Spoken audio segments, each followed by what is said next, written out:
Okay, we're doing the book Holy Grail of Wisdom Quotes by me, Pete Rogers. Actually, Anthony Jay's not in the book. He's in my personal notes because I think he's great, but he's not in the book. Thomas Jefferson, we're also going to do today. He's in the book.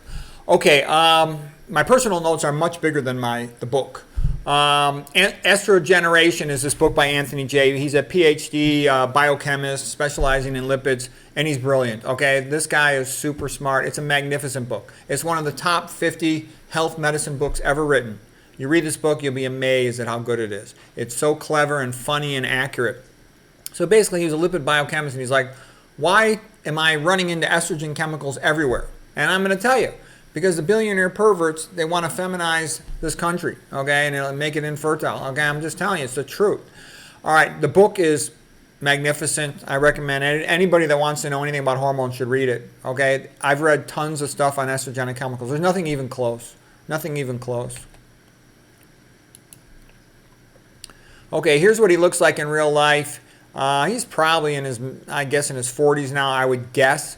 You know, he's not politically correct. He got himself in trouble over at Mayo Clinic. He had to leave. I don't know what the details of it were. He does it for a living because some people say, oh, well, he's full of shit because, you know, he eats some version of a meat diet. I don't know the exact version he eats, but he has to say positive things about meat in order to get invited onto the bro science channels, which he does, because if he didn't do that, he wouldn't get invited on those channels. And he's also kind of young. Guys, men start becoming smart about nutrition when they're about 50 years of age and they're scared they're going to get atherosclerosis, coronary artery disease. But all I can say, he's brilliant on lipid biochemistry. He really is. So don't listen to him on nutrition, but on lipid biochemistry, he's great. He's the best. I mean, there's other people who did more research and stuff. There's other people who've written textbooks on it. I've read like at least 7 books on the subject of lipid chemistry, okay? He's the best one by far. He's up here. The next best book's about here, and then the rest are down here. Okay? So if you want to learn estrogeneration, that's the way to go. All right, now let's see. You know, he just points out the obvious stuff. Your skin's like lipid. Estrogen's absorbed transdermally. It's in everything. It's in all the preservatives. It's everywhere. Flax, soy, and lavender are high in estrogenic chemicals. It can have both inhibitory and stimulatory effects on your immune system. The biggest thing he thinks is it's making people infertile. And he also talked about how estrogenic chemicals are in the phthalates, the plastics, like a new car smell. And I used to have a cousin, he would smell the car, and I'm like, what are you doing, you stupid idiot? It's like smelling glue. You're going to make yourself sick. And he's like, oh, no, it smells like a woman. I'm just like, dude, give me a break. Okay, now we're going to do Anthony Jay. Anthony Jay is an English writer. Totally different person here. He says the uncreative mind can spot the wrong answers, but it takes a creative mind to realize that the question is wrong. Okay. It was in the monasteries of Ireland during the darkest hour of the Dark Ages that the European learning and the Christian faith were preserved. Yeah, that's what it comes down to. Okay. You know, there was a book by Thomas Cahill, How the Irish Saved Civilization, because the Christian monks copied the great books from the ancient Greeks and the ancient Romans. And in a sense, you know, I'm half Irish. Dr. McDougall was Irish. We're saving the knowledge of Kempner, of Pritikin, of Burkitt, of Sloop, of all these other great pioneers, Richard Moore, and we're keeping it alive because we live in the dark ages right now. All this internet stuff, most of it is BS and it's fake. And there's all these high-fat phonies and Mediterranean diet, paleo, keto, carnivore BS artists trying to lie to you and trick you into buying stuff, okay? And the little, you know, Irish people that everybody hates, McDougall, myself, and the others helping us out, you know, Nelson's Scottish, okay? We're going to keep the truth alive, all right? It's not easy to do. We catch a lot of crap for it. There's no money in this, but it's the right thing to do. So anyways, thank God for the Irish. Hopefully Ireland's not going to be Jenna, you know what, then come sided, like they are being right now. I've talked about that in other videos. Okay, so here he goes on how to sell something. Selling is very close to a religious conversion. You have to convince the prospect that there is something wrong with the current situation, that they're missing some marvelous opportunity, that they're headed for disaster, and only when they've created some real internal disquiet can you start to sell your goods. The salesman's own shining faith can be an important factor in tipping the balance. That's why he so desperately needs to sell himself first. His belief is part of the product. Okay, the other characteristic of most religions is a concept of ultimate reward and punishment used to compel good conduct by both hope and fear. Okay. Oh, then he says something about the industrial religion also has a hereafter, but it starts at 60 instead of death. The promise of a comfortable, reasonably affluent retirement is the hope, and the threat of nothing except a few dollars of savings and old age pension is the fear. Okay, we got one last person today. We're going to do Thomas Jefferson, okay? Now, a lot of people try to badmouth Thomas Jefferson. I would tell you, go ahead, study him. The guy was a major genius, major genius. He would read in multiple different languages. He was so smart, you'd be amazed how smart this guy was. And I have a friend in college who looked exactly like him. My friend in college, you could switch their papers, you could switch their faces out, and you'd have the same person. My friend in college, this guy at Stanford, he got A+ in physics at Stanford, A+ in calculus at Stanford, okay? And I just hung around with the guy. For my first quarter at Stanford, I wasn't that good a student. I got a B- in E and Z classes. I was an athlete. And I'm like, oh man, I got to get good at school. I got to get good at school. What am I going to do? And I talked to this guy, and I just followed him around. I go, man, can you teach me how to study? Let me just study with you for a couple months. All I did was hang around with him, copy what he did. He took these intense, condensed notes. He would go to the library, so he'd have no distractions. He'd study hour after hour after hour. And man, did I learn how to get good at school from him. So that's what you do. Anytime you want to be good at anything, find somebody who's good at it, hang around with them. Because a lot of being good at something is their personality. You know, to him, to study biology was magnificent. He had a friend, this naturalist, who was a professor of natural history, and we went together bird watching. I would just go bird watching with these guys, nature hikes, and he'd sit there and explain all the ecology, explain the geology, explain the patterns of the bird behavior, the bird, families, phyla, all that stuff. And I got really into it, and that helped me a lot too. Like, just one quick story. When I was a sophomore at Stanford, I went to the Palo Alto Baylands, and I was bird watching on my own. So I walked up to the nature center, and I said, hey, can I have your field guide? And they go, oh, no, we don't have a field guide. I'm like, what do you mean you don't have a field guide? And I was so into nature, I thought I was going to be a wildlife biology at that point in my life, that I'm like, this is ridiculous. You guys need a field guide. On my minuscule free time, I wrote a field guide for them. And what I'm trying to say is that's the kind of attitude that leads to great results. Anyways, when you read about Thomas Jefferson, you will admire him. The more you study him, the more you will admire him. He had slaves. Everybody had slaves then. You weren't even allowed to give them away. He did everything he could to reduce slavery. He's a great man. You'd be surprised. Here he is writing the Declaration of Independence. He's getting it proofread by Ben Franklin, proofread by John Adams. The founding fathers of the United States are the greatest founding fathers of any country ever in the history of the world. They were brilliant, great men. And their number one guiding light was the Republic of Rome, because the Republic of Rome had lasted 500 years, and it was magnificent. And that was who we had the most to learn from. They also learned a tremendous amount from studying the ancient Greeks, from studying other philosophers and writers about freedom like John Locke. But the ancient Roman Republic was, it had lasted 500 years.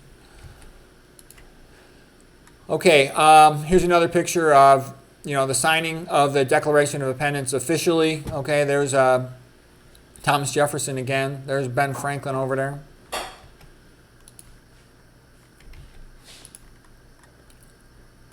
Here's a very good book about Thomas Jefferson. It's called, it's by David Barton, Exposing the Myths You've Always Been Taught About. So in the public schools, they try to badmouth the guy. They don't want you to know how great he was, okay? And so David Barton, he's an excellent historian. He's the best of the American history historians. He'll tell you the truth about Thomas Jefferson. He's reading the Bible in 5 different languages, giving a copy of the Bible to everybody he can, insisting on it be required to be taught in his school, Thomas Jefferson University. He was, by modern standards, he'd be a religious fanatic. He's in all these Bible studies, going to church. Okay, a couple quotes now about Thomas Jefferson. He lived from 1743 to 1826. He says, you want to know who you are? Don't ask. Take action. Action will describe and define you. He who gives up freedom for security shall get neither. That's an important point. Don't think the billionaire perverts want to give you security. They don't want to give you anything. Speak up for freedom every chance you get. Nothing gives so much advantage over others as the ability to remain calm and cool in any situation. Yeah, so you can think clearly and do a smart thing. The price of freedom is eternal vigilance. Yeah, don't trust the establishment. It's not your friend, okay? The establishment is controlled by the billionaire perverts, and it's run by people who do whatever they're told for money, okay? He was a great scholar of Greek and Latin. He could read in multiple different languages. Thomas Jefferson quotes, "A Bill of Rights is what the people are entitled to against every government on earth. Moderation is the mask of failure." Yeah, great people are usually pretty intense about what they're doing. That's why they're great. It's not easy to be great, to be better than anyone else in the world or world class at something. It requires intense effort. And intense effort comes from intense belief and from intense attitude. Okay, Thomas Jefferson, "The mass of mankind is not born with saddles on their back. Our liberty depends on freedom of the press." Yeah, we need a free press. There should not be censorship. All this stuff about misinformation, that's BS. I would rather have a bunch of paleo-keto carnivores lying and spreading nonsense than not have the low-fat vegan truth be allowed to be spoken on the internet. Okay, the loss of liberty, this is John Peter Zenger. "The loss of liberty in general would soon follow the suppression of the liberty of the press. For freedom of the press is an essential branch of liberty and perhaps the best preservative of the whole." Yep. Thomas Jefferson, "There is a natural aristocracy among men. The grounds of this are virtue and talents. There is also an artificial aristocracy founded on wealth and birth without either virtue or talent."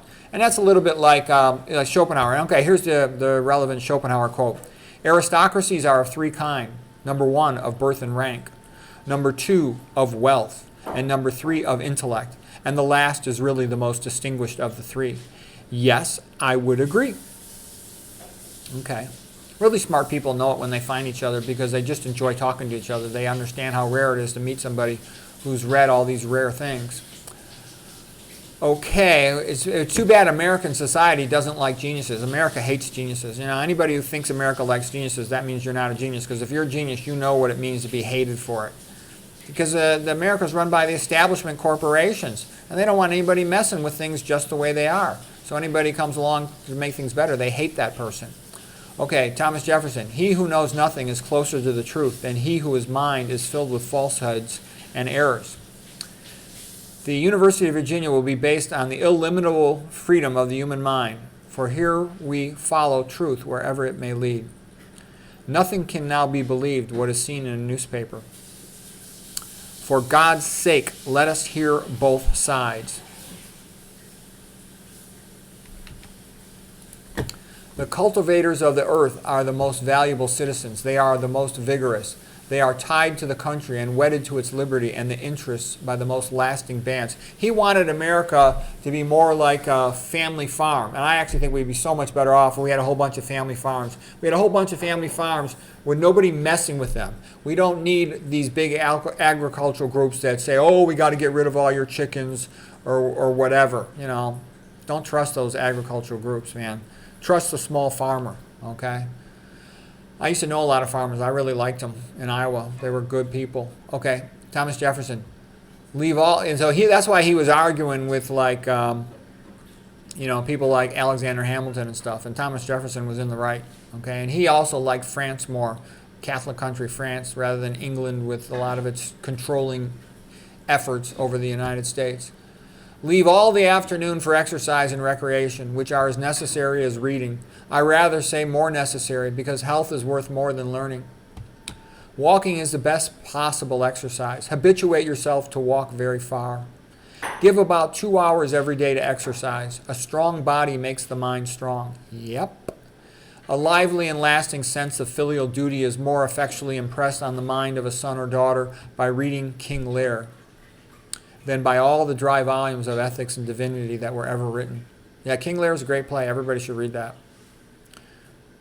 Okay, Thomas Jefferson, "Man is the only animal which devours its own kind. Europe, the rich devour the poor. I cannot live without books." He was always buying books and collecting books. When he died, they gave his library to become the Library of Congress, okay? When I got divorced, I had to throw away literally like about 7 dumpsters full of books. It was miserable because I live in a little apartment now, so I don't have room for my books. And don't get me wrong, I have a bunch of books still, but nothing like what I used to have. And I left a whole bunch of books too at my wife's house.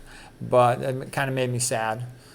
It was like, that's the outcome of my library. It's in my brain. Okay, let's see. He continues. The nation that expects to be ignorant and free expects what never was and never can be. I think hard copy books are very valuable. All this internet stuff, it could be deleted tomorrow. They can delete whatever they want. And many things that they don't like have been deleted. The Billionaire Perverts. They deleted Onward Christian Soldiers, sung by John McCormick. They deleted off the internet. You'll see it. They deleted Kanye West. We're not afraid anymore. And who knows what else has been deleted. I also seen if somebody's a real big conservative, they'll often not get a Wikipedia page. They won't be on any of the quote sites. They're basically being erased from history, like 1984 Orwell's Down the Memory Hole. I'm not kidding you. That's happening. Okay, so if you got hard copy books, keep them. Thomas Jefferson, the nation that expects to be ignorant and free expects what never was and never can be. You have to understand, the billionaire perverts, they do not want you to be free. They don't even consider you human. They consider you a talking monkey by atheistic Darwinism. That is their religion. And a talking monkey has no rights. They don't think you deserve to live. Okay, and if you don't understand that, then you're an ignoramus. Okay, that's like one of the first steps in having a chance to navigate the complexity of the modern world. Okay, Thomas Jefferson. Whenever I retire to bed, early or late, I rise with the sun. When you are angry, count to 10 before you speak. And if you are very angry, count to 100. Yeah, we often say stupid stuff when we're pissed off. Of all the systems of morality, ancient or modern, which have come under my observation, none appear to me so pure as that of Jesus. Merchants love nobody. The only security for all is a free press.